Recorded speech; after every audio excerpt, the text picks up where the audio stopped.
महाराष्ट्र राज्यात विक्रीला असलेल्या मद्याच्या रिकाम्या बाटल्यांमध्ये गोवा राज्यातील मद्य भरून जादा दरानं विक्री करणाऱ्या रॅकेटचा राज्य उत्पादन शुल्क कोल्हापूर जिल्हा अधीक्षक अंतर्गत भरारी पथकानं पर्दाफाश केलाय। कारवाईत 3 संशयित आरोपींना अटक करण्यात आली असून खास लपवणूक कप्पे तयार केलेल्या 4 चाकी वाहनांसह सुमारे 16,95,550 रुपयांचा मुद्देमाल जप्त करण्यात आलाय।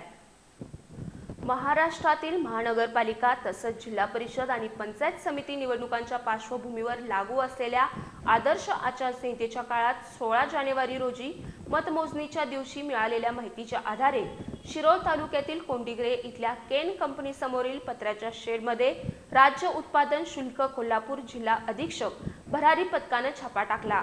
या ठिकाणी नफा मिळवण्याच्या उद्देशानं गोवा राज्यात विक्रीला असलेलं विदेशी मद्य महाराष्ट्रात विक्रीसाठी असलेल्या रिकाम्या बाटल्यांमध्ये पुनर्भरित करून बनावट टोपण लावून जादा दरानं विक्री केली जात असल्याचं उघडकीला आलं।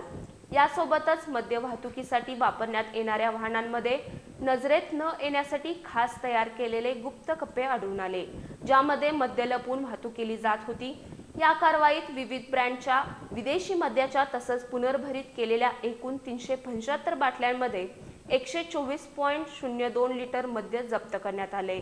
याशिवाय सेंट्रो, नेक्सॉन आणि स्विफ्ट डिझायर ही 4 चाकी वाहनं, त्यामध्ये तयार केलेले लपवणूक कप्पे, रिकाम्या बाटल्या, बनावट टोपण तसंच मोबाईल संच असा एकूण सुमारे 16,95,550 रुपयांचा मुद्देमाल जप्त करण्यात आलाय।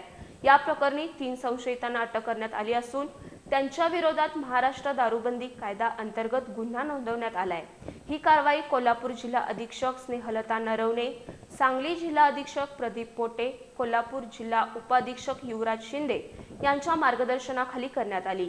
या कारवाईत राज्य उत्पादन शुल्क एक्साइज भरारी पथक क्रमांक 1 चे निरीक्षक सदानंद मस्करे, हातकणंगले निरीक्षक महेश गायकवाड, दुय्यम निरीक्षक अभयकुमार साबळे, अजय वाघमारे, सहायक दुय्यम निरीक्षक कांचन सरगर, जवान विलास पवार, सचिन लोंडे, विशाल भुई, धीरज पांढरे, सागर शिंदे, कॉन्स्टेबल सुशांत बनसोडे, अमोल यादव, वाहन चालक साजिद मुल्ला, प्रसाद माळी तसंच इचलकरंजी आणि मिरज इथल्या निरीक्षकांनी सहभाग घेतला।